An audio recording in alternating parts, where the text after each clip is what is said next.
ये अपनी अवस्था शक्तिशाली बनाने का पुरुषार्थ। हमारी स्थिति क्यों बिगड़ते हैं, उसके कारण और निवारण, इसके बारे में चर्चा करेंगे। क्योंकि वर्तमान समय अपनी स्थिति को शक्तिशाली बनाने की बहुत आवश्यकता है। क्योंकि सभी समय को देख रहे हैं, समय कौन सा चल रहा है। तो ऐसे समय पर हमें अपनी स्थिति को शक्तिशाली बनाने के लिए हमें क्या क्या ध्यान देना है। क्योंकि जिनकी स्थिति शक्तिशाली है, आने वाले समस्याओं का सामना कर सकेंगे। जिनकी स्थिति शक्तिशाली है, अनेक रोने वालों के आंखों के आंसू पोंछ सकेंगे। जिनकी स्थिति शक्तिशाली है, उनका पद ऊंचा होगा। जिन्होंने अपनी अवस्था को शक्तिशाली बनाए हैं, उनको संगम युग के अतीन्द्रिय सुख का अनुभव होगा। लेकिन हमारी स्थिति बिगड़ती क्यों? स्थिति बिगड़ने का एक 5-6 कारण है। इसके बारे में हम थोड़ी सी चर्चा करेंगे। तो सबसे पहला कारण है स्थिति बिगड़ने का, जब हम कभी कभी देह भान में आ जाते हैं तो हमारी स्थिति क्या होती है? बिगड़ जाती है। इसीलिए रोज की मुरली में बाबा कहते, बच्चे आत्मा समझो, आत्म अभिमानी बनो। क्योंकि जितना हम आत्म अभिमानी बनते हैं, हमारी स्थिति शक्तिशाली बनती है।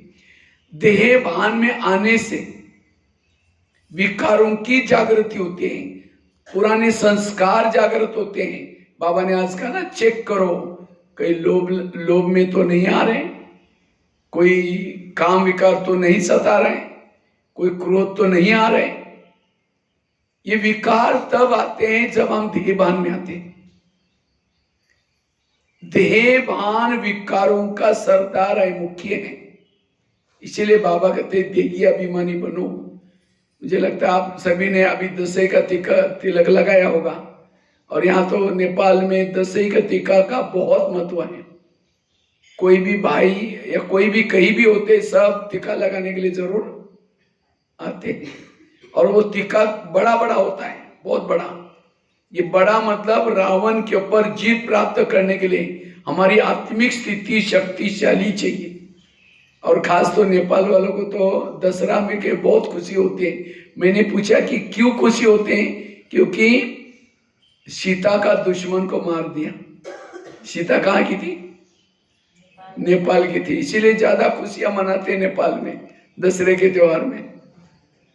और मुझे लगता है दिवाली में भी तिलक का बहुत, भैया तिलक का, भाई तिलक का बहुत महत्व होता है। 7 तिलक लगाते हैं, 7 कलर वाले तिलक लगाते हैं, सब तरंगी तिलक लगाते हैं। ये सब तरंगी तिलक अर्थात आत्मा के मूल 7 गुण। जब तक आत्मा मूल 7 गुणों के स्वरूप में नहीं टिकती, तब तक आत्मा अभिमानी स्थिति नहीं बनेंगे, तब तक देहभान खत्म नहीं होगा। जिस घर में लाइट नहीं रहती, वहां भूत रहता है। एक भूत, दूसरा भूत, तीसरा भूत, सारा बंगला भूत बंगला बन जाता है। इसी तरह जिस शरीर में आत्मा का भान नहीं है, वहां काम का भूत, क्रोध का भूत, लोभ का भूत, सारा विकारों का बंगला बन जाता है। इसीलिए राम रावण का युद्ध जब चलता है तो राम क्या करता है? रावण का एक सिर काटता है। सिर तो कट जाता है, दोबारा जुड़ जाता है, फिर कट जाता है, फिर तो जुड़ जाता है, लेकिन रावण मरता ही नहीं। विभीषण आकर के राम के कान में 2-4 बातें सुनाता है, ये ऐसा नहीं मरेगा, उसके नाभि में तीर लगाओ। और जब नाभि में तीर लगा, रावण क्या हो गया? मर गया। इसी तरह आज हम भी रावण को मारने में लगे, कोई 2 साल से, कोई 4 साल से, कोई 6 साल से, लेकिन नहीं मर रहा है। क्यों? हमने देहभान के नाभि में तीर नहीं लगाया। जब तक देहभान को खत्म नहीं करेंगे, विकार खत्म नहीं होंगे। आज दुनिया के शास्त्र इकट्ठे करो, ग्रंथ इकट्ठे करो, एक बड़ा पहाड़ बन जाएगा, लेकिन उसे हुआ कुछ नहीं। क्योंकि दुनिया में जो शास्त्र ग्रंथ है, उसे किसी ने नहीं कहा कि आत्मा समझो, परमात्मा को याद करो। बाबा ने आकर के पहली बात बताई, क्या? बच्चे तुम आत्मा हो, आत्म अभिमानी बनो। आत्म अभिमानी स्थिति वाला ही विकारोचित मायाजित बन सकता है। इसलिए अगर स्थिति को मजबूत बनाना चाहते हैं, शक्तिशाली बनाना चाहते हैं, ये मेहनत करो और कोई मेहनत नहीं करो। पहला लेसन यही और अंत का लेसन भी यही। आने वाले विकराल समय का सामना करना है, ये आत्माभिमानी स्थिति चाहिए। जिन्होंने आत्मानुभूति की उसको इस सारे संसार का सुख फीका लगेगा। इसलिए आत्माभिमानी का पुरुषार्थ स्थिति को, आत्माभिमानी स्थिति वाला रात को सोया है, योग लगा रहेगा, रास्ते में चल रहा है, उसका योग लगा रहेगा निरंतर। दादी जानकी जी भी हर क्लास में क्या बोलती थी, मैं एक कौन और मेरा कौन। इसलिए बार बार मैं आत्मा हूं, मैं आत्मा हूं, इसी लेसन में हमें पक्का रहना है। आत्माभिमानी स्थिति वालों के अंदर देवताओं के संस्कार और देवताओं की संस्कृति आती है। आत्माभिमानी स्थिति में रहने वालों से हमारे चारों तरफ से गुण और शक्तियां रहती। देहबान वालों के अंदर असुरी अवगुण और असुरी शक्तियां होती है। इसलिए आत्मा का लेसन पक्का करना। आत्माभिमानी स्थिति में रहने वाला किसी की भी दोष दिखाई नहीं पड़ेंगे, उसको ना डर लगेगा ना भय लगेगा, वो सदा निश्चिंत रहेंगे, बेफिक्र बादशाह होकर के चलेंगे। इसलिए आत्मा का लेसन पक्का करने से, तो आत्मा का लेसन पक्का कैसे करना, उसके लिए पवित्रता की धारणा, सोमानों के अभ्यास, विधि से योग लगाना। जितना आत्म अभिमानी की मेहनत करेंगे, जैसे कोई बिल्डिंग बनाते हैं फाउंडेशन मजबूत डाला जाता है, इसी तरह हमारी 84 जन्मों की बिल्डिंग बन रहे, तो हमारा ये आत्मा का लेसन पक्का चाहिए। दूसरा पुरुषार्थ स्थिति बिगड़ती क्यों, उसका दूसरा कारण है, जब कभी कभी हम चलते चलते किसी का परिचिंतन करते हैं, किसी के दोष देखते हैं, अवगुण देखते हैं, तब स्थिति बिगड़ जाती है। अगर हमें स्थिति को मजबूत बनाना है, शक्तिशाली बनाना है, उसके लिए परचिंतन से बचना। बाबा कई बार कहते बच्चे झगमई नहीं करो, बच्चे किसी का परचिंतन नहीं करो। ये क्यों बोलता है, लेकिन कभी कभी हम करते, चलते चलते फलाना ऐसे है, वो ऐसी है, वो ऐसा करता है। ये परचिंतन करने का समय नहीं है, ये संगम युग का समय है सोचिंतन करने का, आत्मचिंतन करने का। जैसे किसी के घर में जाऊं, उनके बच्चे भी बैठे, बाप भी बैठा है, बच्चों को कहेंगे बच्चा ठीक नहीं, नालायक है, ऐसा है वैसा है, और बाप को कहेंगे बहुत अच्छे, आप कितने अच्छे। बाप कहेंगे तुम पहले यहाँ से भाग जाओ, तुमने मेरे बच्चों की खिलानी की, तुम मेरे को अच्छा बोलता है। क्योंकि हर मम्मी पापा को अपने बच्चे प्यारे होते हैं। इसी तरह बाबा से हमें प्यार प्राप्त करना है, योग की अनुभूति करनी है। इसलिए किसी के दोष नहीं देखना। क्यों, ये ड्रामा बना हुआ है, हर एक को अपना अपना एक्ट। जैसे अभी आजकल रामायण चल रहा है ना, जगह जगह पर मैं रात को सुन रहा था, हर एक को अपना अपना एक्टिंग मिली हुई है, और जैसा जिसको एक्टिंग मिली है वैसे पार्ट बजाते हैं। इसी तरह हमें भी क्या करना है, हर एक को अपना अपना पार्ट मिला हुआ है, सभी निर्दोष है, किसी का भी दोष नहीं देखना, परचिंतन नहीं करना। परचिंतन करने से स्थिति बिगड़ जाती है।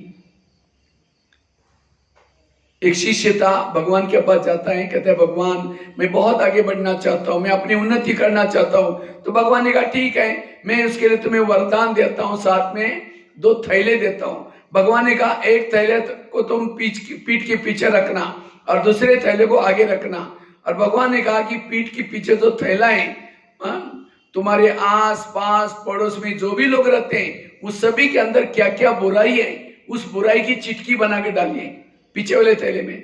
और भगवान ने कहा जो आगे वाला जो थैला है, तुम्हारे अंदर खुद के अंदर जो बुराई है, दोष है, उसकी चिटकियां बना के डालिए। लेकिन भगवान ने कहा जो पीछे वाला थैला है दूसरे का, उसको बांध करके पीछे रखना, उसके बारे में सोचना नहीं, उसको किसी को बताना नहीं, बस इतना करो तुम्हें सुख शांति मिलेगा, जाओ। लेकिन तुम्हारी जो थैला है आगे रखना, तुमको जब भी टाइम है हाथ डालना, निकालना कि थैले के अंदर क्या क्या मेरे बुराई की चिटकी है, मेरी खुद की क्या क्या बुराई, उसको परिवर्तन करना। इतना करो तुम्हें सुख शांति मिलेगा। वो थैले लेके चला गया। कुछ समय के बाद क्या करता है, पीछे का थैला आगे क्या और आगे का थैला पीछे क्या। थैले उल्टे गए हो गए, वरदान भी उल्टे हो गए। अपनी बुराई को क्या करता है, वो पीछे रखता है, और दूसरे की बुराई को आगे करता है, और दूसरे की बुराई को खोल करके निकालता है। फिर वो क्या करता है, ये ऐसा करता है, दूसरों को भी सुनाता है। वरदान उल्टे हो गए। फिर भगवान के पास जाता है, कहता है भगवान मुझे सुख मिला ही नहीं, मुझे शांति मिली नहीं। भगवान ने कहा अच्छा तुमको जो मैंने थैले थे उसको क्या किया? कहता भगवान मैंने कभी कभी आगे पीछे किया था। भगवान ने कहा यही तुम्हारे दुखों का कारण है, ये कहानी किसी और की नहीं, ये कहानी हमारी अपनी है। आज हम भी यहाँ आते, क्यों आते हैं? थोड़ा सुख मिल जाए, शांति मिल जाए। बाबा में हमें वरदान देता है, साथ में 2 थैले देता है। दूसरे की बुराई को कहाँ रखो? पीछे, और अपनी बुराई को, लेकिन हम बाहर जाकर के क्या करते हैं? बदल देते हैं। इसलिए पर चिंतन नहीं करना, पर चिंतन से दूर रहना। तीसरी बात है, स्थिति क्यों बिगड़ते हैं? स्थिति बिगड़ने का कारण है श्रीमत का उल्लंघन करते हैं हम लोग। जो श्रीमत का उल्लंघन करता है उनकी स्थिति बिगड़ जाती है। स्थिति को शक्तिशाली बनाना है, बाबा ने जो भी श्रीमत दिया उसका पालन करना। तो श्रीमत क्या क्या है? अमृत वाला उठना, रोज की मुरली सुनना, पवित्रता की धारण करना, शुद्ध भोजन खाना, बीच बीच में ट्रैफिक कंट्रोल करना। बहुत सारे नियम है, जो ब्राह्मणों के नियम है उस प्रमाण चलना। सीता कमजोर क्यों बनी? क्यों कमजोर बनी? क्योंकि सीता ने क्या किया? जो रेखा डाल कर दिया था वो रेखा का उल्लंघन किया। ये साधु है, अगर उसको भिक्षा नहीं देंगे तो नाराज हो जाएगा, श्राप देगा। ये श्रीमत में क्या मिलाया? मन मत मिलाया, और इसीलिए रेखा को उल्लंघन करके बाहर आई, रावण उठाकर लेके गया। इसी तरह हम भी किसी के घर में जाते हैं और क्या सोचते हैं, अगर इनका भोजन नहीं खाएंगे नाराज हो जाएंगे, हम ये दुखी हो जाएंगे। बाबा कहते हैं बच्चे किसी को नाराज नहीं करो, सबको सुख दो। या हम श्रीमत में क्या मिलाते हैं? मन मत। और भी क्या कहेंगे, हम तो गृहस्थी में हैं, हम समर्पित थोड़ी हैं, अभी हम तो नए नए हैं, चलता है, कोई बात नहीं। लोक लाज नहीं करो, श्रीमत प्रमाण चलो। श्रीमत के अंदर रहने वाला शक्तिशाली है। लोगों का मत प्रमाण चल करके, पर मत प्रमाण चल करके कहां पहुंच गए लोग? इस दुनिया में ऐसे हैं, घोड़े पर बैठने में नहीं देंगे, पैदल चलने में नहीं देंगे। इसीलिए कहते हैं सुनो सबकी, करो अपनी नहीं, श्रीमत की। फटाफट अपनी बताते हैं। अब यहां आएंगे तो लोग क्या बोलेंगे, अरे कहाँ ओम शांति में जाते हैं, बाहर का खाना नहीं खाते हैं, ब्रह्मचर्य का पालन करते हैं, फैशन नहीं करते हैं, ये कोई लाइफ है क्या? इसीलिए दुनिया में आए। अरे खाओ पियो मौज करो, दुनिया में इसीलिए आए। ठीक है, कल से ही आना बंद करो, और बाल खुला करके, पैंट पहन करके, सिगरेट लेकर के पी करके गले में घूमो, क्या बोलेंगे? अरे ये कौन सा अवतार करके आए? कोई पूजा पाठ करो, कोई आजकल दिवाली का त्योहार चल रहे हैं, थोड़ा ये करो, रामायण महाभारत सुनो, बोलेंगे। ये करेंगे तो भी बोलेंगे, ये करेंगे तो भी। इसीलिए श्रीमत, बाबा जो भी श्रीमत देता है उस प्रमाण चलो। श्रीमत के गहराई में चलने वाला शक्तिशाली है। बाबा कहते हैं माया मेरी बेटी है और तुम मेरे कौन हो? बच्चे हो। तो माया और हमारा रिश्ता क्या हो गया? क्या रिश्ता हो गया? भाई और बहन। तो कभी कभी बहन भाई को थप्पड़ कब मारते हैं? जब बाप का कहना नहीं मानती बहन भाई, तब बहन थप्पड़ मारते भाई को। इसी तरह माया बहन भी आपको थप्पड़ कब मारेगी? जब आप श्रीमत का उल्लंघन करते हैं। इसलिए श्रीमत का पालन करना, इससे आपकी अवस्था शक्तिशाली बन जाएगी। 3 बातें बताई मैंने, शॉर्ट आपको मैं सुना रहा हूं। आपकी स्थिति बिगड़ती क्यों, और उस स्थिति को ना बिगड़े, शक्तिशाली बने, क्या क्या धारणा करनी है? पहली धारणा बताई आत्माभिमानी बनने की धारणा। दूसरी धारणा बताई परिचिंतन नहीं करना। तीसरी धारणा बताई श्रीमत का पालन करना। चौथी धारणा है अगर मुझे स्थिति को शक्तिशाली बनाना है, हर इंद्रियों पर शासन करो। जो इंद्रिया जिसके ऊपर राज्य करते स्थिति बिगड़ जाते हैं। और वैसे तो आप नेपाल में रहते हैं। नेपाल क्या है? नेपाल राजाओं का, लास्ट में राजा यहां रहे नेपाल में, और वैसे तो आप महेंद्र नगर में रहते हैं, महेंद्र नगर का राजा तो बड़ा फेमस है, महेंद्र राजा। तो यहाँ आप लोग लास्ट में भी राजा पे, तो राजा कौन बन सकता है? बनना है राजा सबको। किसको किसको राजा बनना? हाथ खड़ा करो। क्यों माताओं को नहीं बनना है? डर लगता है, हम तो कहाँ प्रजा में आएंगे, राजा भी थोड़ी आएंगे। राजा बनने का सिंपल आधार है, इंद्रियों पर शासन करो, हर इंद्रियों को श्रीमत प्रमाण चलो, राजा बन जाएंगे। ब्रह्मा बाबा ने नारायण बनने के लिए क्या पुरुषार्थ किया? बाबा ने रोज अपने इंद्रियों पर शासन किया। आज हमारी स्थिति बिगड़ने का कारण कोई व्यक्ति नहीं है, कोई परिस्थिति नहीं है, हमारा मुख, हमारी आंखें, हमारा कान, हमारा मन, हमारी बुद्धि, हमारी स्थिति बिगड़ती। लेकिन यह हमको पता नहीं चलता, हम दोष किसको मानते हैं? दूसरों को मानते हैं। वास्तव में कोई भी व्यक्ति दोषी नहीं है, और दोषी है तो खुद की इंद्रियां। इसीलिए बाबा कहते बच्चे स्वयं का परिवर्तन करो। तो स्वयं को परिवर्तन करना मतलब क्या? बैच पहन लिया, सफेद ड्रेस पहन लिया, हो गया परिवर्तन। स्वयं को परिवर्तन करना मतलब हर इंद्रियों को श्रीमत के आधार से चलाना, यह है स्वयं का परिवर्तन। जिसको भी बाबा कहते बच्चे चैरिटी बिगिंस एट होम, तुम अपने घर को सुधारो। घर मतलब लौकिक नहीं, ये शरीर की हर इंद्रिया श्रीमत प्रमाण चले। तो चलते हैं सभी ज्ञान में, आंखें ज्ञान में चलती हैं, कान ज्ञान में चलता है, मुंह ज्ञान में चलता है। जिसकी इंद्रिया ज्ञान में नहीं चलती वो अज्ञानी है। इसलिए एक एक इंद्रियों को श्रीमत प्रमाण चलाओ, कान को श्रीमत प्रमाण चलाओ, आंखों को श्रीमत प्रमाण चलाओ, मन को श्रीमत प्रमाण चलाओ। और जिसकी इंद्रिया श्रीमत प्रमाण चलते हैं वो है शक्तिशाली, वो है पावरफुल।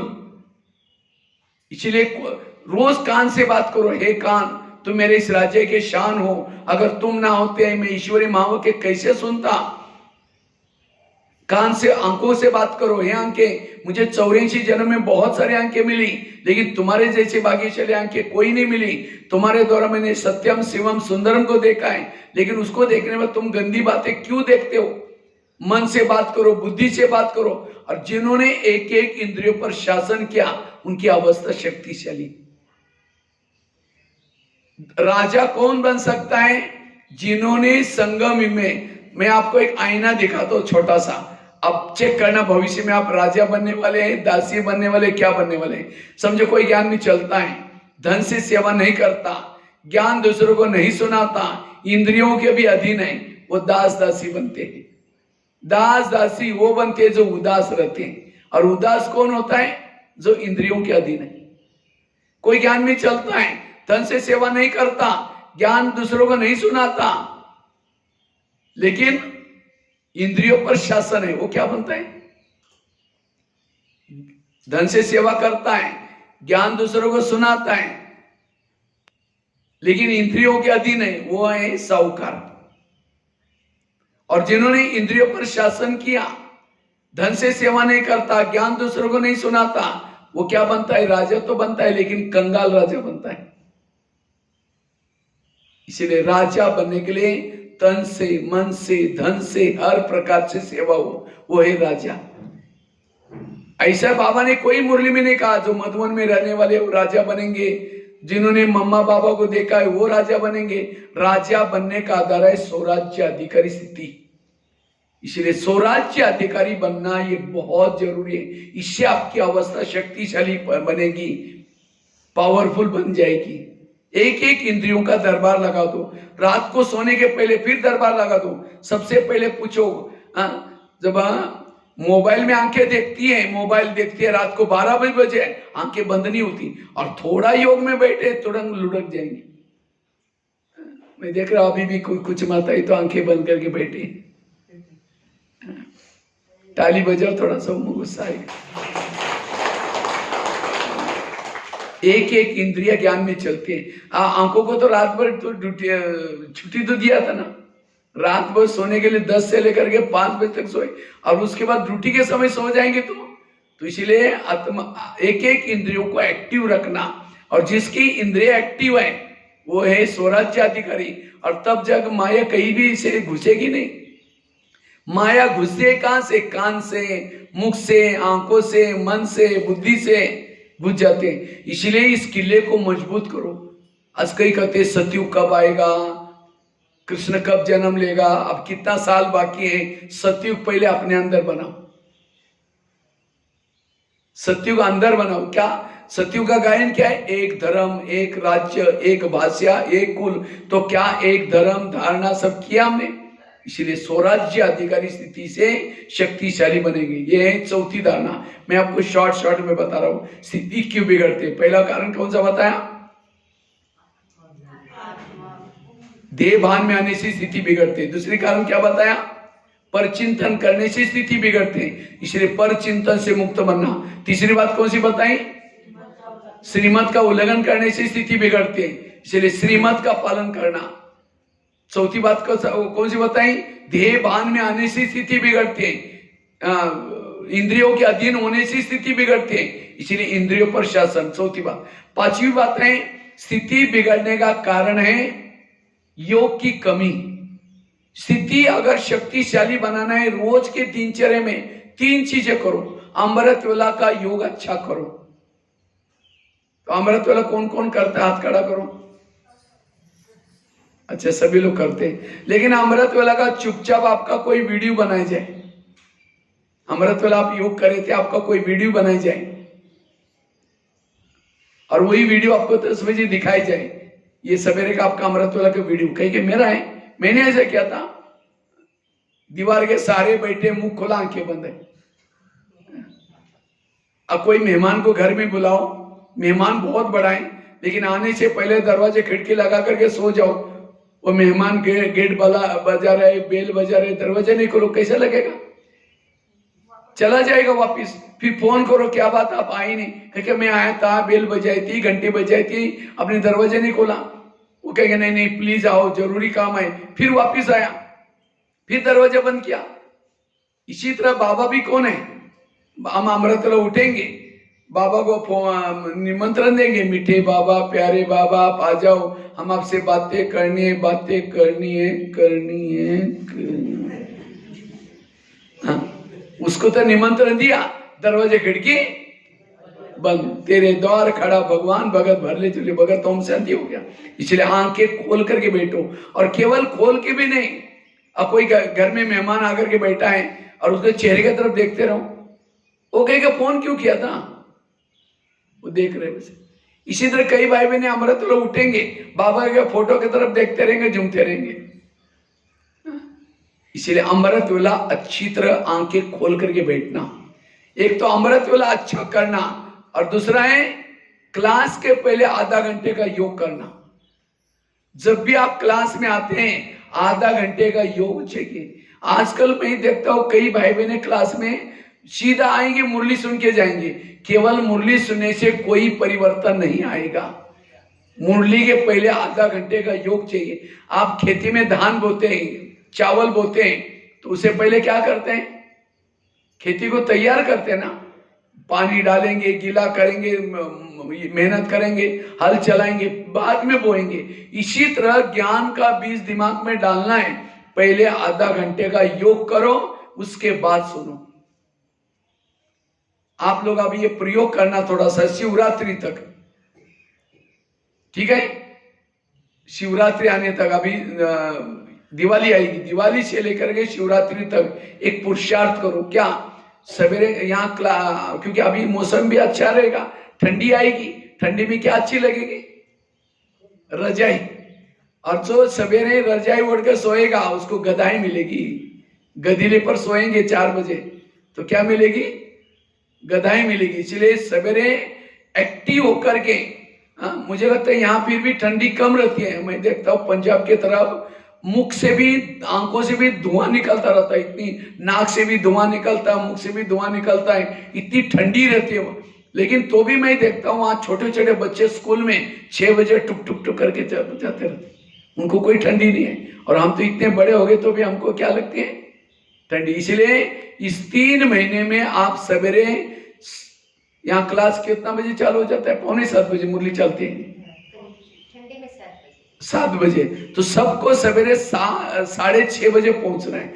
जो सवेरे 6:30 से पहले पहुंचेगा वो फर्स्ट नंबर, 6:45 तक आएगा सेकंड नंबर, और 7 से पहले आएगा थर्ड नंबर। और 7 जब मार्च में आपका उद्घाटन भी होने वाला है, सुना है, तो उस समय जो फर्स्ट नंबर शिवरात्रि तक आएंगे उनको उसी कार्यक्रम में सम्मान करेंगे बेबी। ठीक है, ताली तो बजाओ, सम्मान करेंगे। स्पेशल जो बहनें आएंगी ना, राजकुमारी दीदी, उनके द्वारा कुछ ना कुछ गिफ्ट मिलेगी उनको, जो क्योंकि सेंटर का वायुमंडल बनाने के लिए संगठन का योग चाहिए। संगठन तो ये होता है भाई जी, जो मुरली इतने बजे चलता है, कितने बजे जाएंगे तो सुनेंगे, कोई आधा मुरली खत्म हो जाता है उसके बाद में आ जाता है। हाँ देखो, ये बात बोलने से क्या होता है, तो तकलीफ लग जाता है आदमी। नहीं, राइट, ये बहुत जरूरी है। क्योंकि अगर आप ज्ञान में चलेंगे, मेरा खुद का अनुभव है, ज्ञान में चलेंगे अगर योग नहीं करेंगे क्लास के पहले, आप कितना भी चाहे आपके अंदर परिवर्तन नहीं आ सकता। क्योंकि योग करने से, आज बाबा ने मेरे लिए क्या बोला, वो एकाग्रता चाहिए। जब तक आपके मन में एकाग्रता नहीं, मुरली को आप समझ नहीं सकेंगे। दादी जानकी जी 10 बार 6-7 बार मुरली पढ़ती थी, तो भी कहते थे मुझे मुरली समझ में नहीं आई। और जब योग करके आप मुरली को सुनेंगे, आपको मुरली का आनंद आएगा। कहते ना, कृष्ण जब मुरली बजाता था, गोप गोपी का एक पांव की चप्पल दूसरे पांव पहन के भागती थी। कौन भागती थी? जिसने योग किया हुआ है, वो मुरली खींचेगी उसको, मुरली के बिना रहेंगी नहीं।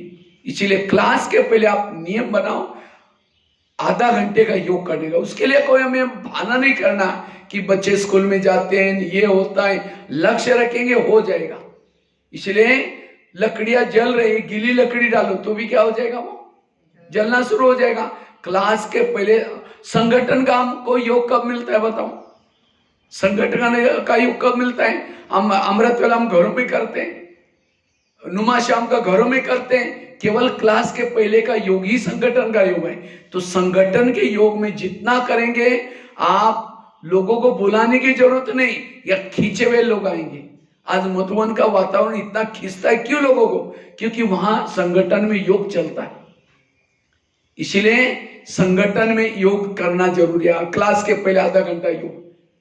और वो योग भी हम कैसे करते हैं? समझो कोई माता योग लगा, अगर कोई आता भी है तो भी कैसे बैठेंगे? समझो कोई माता योग लगाने के लिए आ रहे हैं, आते थे, रास्ते में देखा बहुत अच्छा सब्जी वाला जा रहे हैं, फिर सोचेंगे आज शाम को इसकी सब्जी बनाते हैं। पहले सोचेंगे जाकर योग करेंगे, जाते समय लेके आएंगे।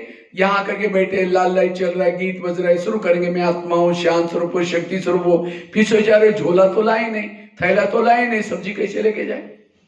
फिर कहेंगे ठीक है मैं आत्मा हूँ, शांत स्वरूप हूँ। फिर सोचेंगे उसके पास तो प्लास्टिक का झोला तो होगा ही, उसमें लेके जाएंगे। फिर कहेंगे मैं आत्मा हूँ, शांत स्वरूप हूँ, शक्ति। फिर सोचेंगे गैस के ऊपर जो दूध रखा था गर्म करने के लिए, मैंने उस गैस को कम किया था या बंद किया था, कम किया था, चलो कोई बुझा देगा। फिर कहेंगे मैं आत्मा हूँ, शांत स्वरूप हूँ, शक्ति स्वरूप हूँ। फिर सोचा अरे घर में तो मेहमान आने वाला था, मैंने सोचा था उसके लिए छोले बनाऊं, चने, लेकिन रात को तो भिगो ही नहीं, चलो छोड़ो कुछ और बना देंगे। मैं आत्मा हूँ, शांत स्वरूप हूँ, शक्ति। लाल लाइट की सफेद लाइट का टाइम पूरा हो गया। आए तो मुश्किल से यहाँ, वो भी उनका सामने वाला सोचने आधा घंटा इन्होंने योग किया। इनका योग कहाँ लगा था? वो सब्जी वाला योग या छोले वाला, बाबा वाला योग नहीं था। तो कैसे परिवर्तन आएगा?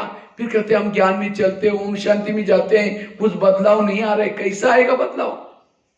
इसीलिए यहां आने के बाद किसके सामने बैठे, कहां बैठे, नशे में आकर के योग करो आधा घंटा। इसलिए आधा घंटा क्लास के पहले योग। और तीसरी बात, एक तो अमृत वाला अच्छी करना, क्लास के पहले योग करना, और तीसरा रोज की मुरली सेंटर पर सुनना। आजकल कईयों को ऑनलाइन में मुरली सुनने की माया लगी। जो ऑनलाइन में मुरली सुनेंगे उनकी पूजा भी ऑनलाइन से हो जाएगी।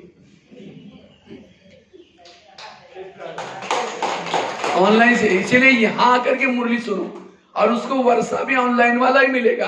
बाबा दिखाएगा सतयुग ऐसा ऐसा होगा, बस दूर से दिखाएगा, वो सतयुग में नहीं जाएगा फिर। इसलिए बाबा, एक बार ब्रह्मा बाबा को दादियों ने पूछा था, बाबा त्रेतायुग वालों के लिए पढ़ाई का प्रबंध आप क्या करेंगे? उसके लिए क्या मधुबन में इतना बड़ा हॉल बनाना पड़ेगा? बाबा ने कहा कि नहीं बच्चे, त्रेतायुग के लिए पढ़ाई का प्रबंध मैं आगे चल करके करूंगा, केवल सतयुग के 9 लाख क्लास की रेगुलर स्टूडेंट बनाऊं। जब आपके क्लास के रेगुलर 9 लाख स्टूडेंट बनेंगे तो त्रेतायुग का पढ़ाई का प्रबंध मैं आगे चल करके करूंगा।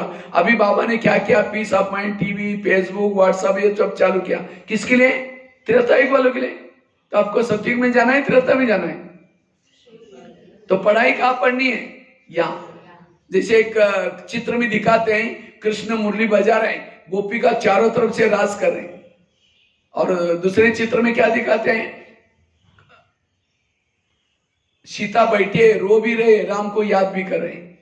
मना जो ऑनलाइन में मुरली सुनने वाला मुरली भी सुन रहा है लेकिन रो भी रहा है, जीवन में समस्या प्रॉब्लम है। और सतयुग में आने वाला कृष्ण के साथ संगठन में आकर के मुरली सुन रहे, समस्या का समाधान करते जाएंगे। इसलिए रोज संगठन में मुरली सुनना। एक भील था, एकलव्य, गुरु द्रोणाचार्य के पास गया, कहता मुझे नंबर 1 चाहिए। कहा कि क्यों? कहता मैं आप अर्जुन से भी होशियार तीर चलाने वाला मैं बनाऊं। तो कहा कि तुम्हारा गुरु कौन है? कहता आप ही मेरे गुरु है। कहते नहीं, तुम मेरे पास कभी आए नहीं। चलो मैं दिखाता हूं। लेके जाकर के एक जंगल में पुतला दिखाया, देखो आप ही मेरे गुरु है। द्रोणाचार्य का ही पुतला था, तो भी उसको नंबर 1 नहीं दिया। नंबर 1 किसको दिया? अर्जुन को। अर्जुन सामने सीखा था, गुरु के सामने। और वो कहां सीखा था? पुतले के सामने। इसी तरह ये peace of mind TV, Facebook, WhatsApp ये भी क्या है? पुतला है। उसके सामने बैठ करके शिवानी बहन के क्लासेस, महारथी के क्लासेस सुन करके होशियार तो बनेंगे, नंबर 1 नहीं जाएंगे। नंबर 1 बनना है सेंटर पर आकर के मुरली सुनना। ये 3। और आजकल याद रखना, यूट्यूब में भी माया घुसी है। आजकल कई ऐसे गुरु बने, मेरे में मम्मा आ गए, मेरे में बाबा आ गया, मेरे में क्या आ गया। आजकल कई ऐसे मुश्किल से बाबा का ज्ञान मिला हुआ है, भटक जाएंगे। इसलिए भले यूट्यूब में सुनो, मना नहीं है, लेकिन जो मधुबन में क्लासेस चलते हैं, महारथियों की क्लासेस चलती हैं, उस आधार से क्लासेस सुनो। इसलिए जैसे बच्चे स्कूल में जाते हैं, सारा दिन स्कूल में जाते हैं, शाम को सवेरे ट्यूशन लगाते हैं, इसी तरह यहाँ सेंटर पर आओ, अमृत वाला अच्छी तरह घर करके आओ, क्लास के पहले योग करके आओ, उसके बाद मुरली सुनो, और मुरली सुन करके उसके बाद शाम को सवेरे फ्री भले यूट्यूब में सुनो, उसके लिए कोई मना नहीं है। लेकिन केवल अगर उसी के आधार करेंगे, माया पकड़ लेगी। बाबा कभी कभी कहते थे ब्राह्मणों का झाड़ हिलेगा। मैं सोचा कैसे हिलेगा? अचानक कोरोना काल आ गया, धीरे धीरे मुरली बंद हो गई। उसके बाद कईयों ने, बहनों ने फिर भी कमाल है, ऑनलाइन में देना शुरू किया। लोगों को तो वही आदत लगी, वही करना शुरू कर दिया। इसलिए हमें रोज यहां आकर के मुरली सुनना। और लास्ट की एक बात सुना करके मैं पूरा करता हूं। अवस्था क्यों क्यों बिगड़ते हैं? पहली बात बताएं, देह भान में आने से स्थिति बिगड़ते हैं, आत्म अभिमानी का पुरुषार्थ। दूसरी बात बताई, परचिंतन करने से अवस्था बिगड़ते हैं, परचिंतन से मुक्त बनना। तीसरी बात बताई, श्रीमत का उल्लंघन करने से स्थिति बिगड़ती है। चौथी बात बताई, इन कर्मेंद्रिय के अधीन बनने से स्थिति बिगड़ती है, इसलिए रोज स्वराज्य अधिकारी बनना। पांचवी बात बताई, योग की कमी, स्थिति बिगड़ती है। और साथ में 3 बातें बताई, खास अंडरलाइन, अमृतवेला का योग, क्लास के पहले योग, और तीसरा रोज की मुरली सुनना। और लास्ट की 6ठी बात है, स्थिति बिगड़ने का कारण है मन में चलने वाले निगेटिव विचार, व्यर्थ विचार। जब मन में निगेटिव विचार चलते हैं, व्यर्थ विचार चलते हैं, स्थिति बिगड़ जाती है। इसलिए अपने विचारों को कम चलाओ, पॉजिटिव चलाओ, सकारात्मक चलाओ। संकल्पों को कम से कम चलाना। मुझे लगता है अभी भी जस्ट बाबा की मुरली चली मधुबन में। बाबा ने कहा कि बच्चे चेहरे के द्वारा सेवा करो। आप, बाबा ने इतने आपको खजाने दिए हैं, ये खजानों को समा करके, वो खजाने आपको कहां से दिखाई पड़ेंगे? लोगों को चेहरे के द्वारा। क्योंकि आगे चल करके लोग आपका ज्ञान नहीं सुनेंगे, क्योंकि उनको टाइम नहीं, तनाव, टेंशन में है। आपका चेहरा अच्छा दिखना चाहिए, लेकिन खुशनुमा चेहरा आपका। मुझे लगता है कल भी वरदान या कुछ था, हाँ, तो चेहरे पे द्वारा सेवा करने का आधार है संकल्प को कम चलाना, पॉजिटिव बनना। आजकल दुनिया में भी देखो लोग परेशान है। क्यों परेशान है? उनको तनाव, टेंशन है। क्यों तनाव, टेंशन है? क्योंकि निगेटिव विचार है। इसलिए अपने विचारों को पॉजिटिव बनाना, यह है पुरुषार्थ।